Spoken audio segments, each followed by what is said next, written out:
ndakwinginze rwose mumfashe rwose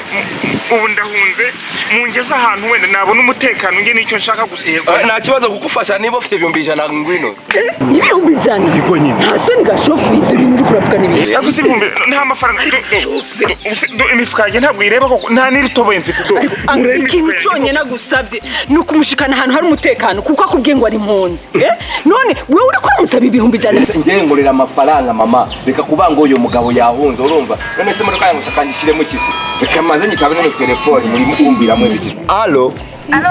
shoferi mwenzangu ni aje? Ndahari. Sasa ungali tena kule, mimi nilikuwa nawaza ungeenda deja kumpaka. Mimi naona babako mloko mwenye alikuwa anatumika kumpaka, bwana shakosa nje ashafungiwa na kombaza ziko kule kumuhumuru. Mama shoferi, mimi nakwambia pale vitu vinawaka moto. Wewe fanya mbio kabisa mbio, utafute isa kwenda kumtosha kule kabisa. Anko angalia ngaha.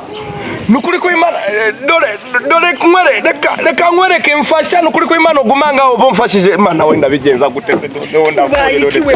ako wange niwe mubyi wenyine sigaranye bambuye ko ngari kumuhumuro ne umuhumuro na n'umunsi n'umenegeze kuwagere mwumuro ariko niba ari hafi umupaka imuhumuro ni iwacu ndahazi nahakugeza urahazi papa nahakugeza ahantu ndahazi wabyumvise ingene bari kuramufata nabi ngo ni impunzi none we ariteguye gusubira yavuye kugira gufashe uramire anko wawe ivyo bintu uravyumva neza umenye yuko muri kano karere ibintu biriko birahaba bitugira kwingaruka twese kandi biraturaba tugerageze dufashanye imitima yafashanye kaza ndandika kuzane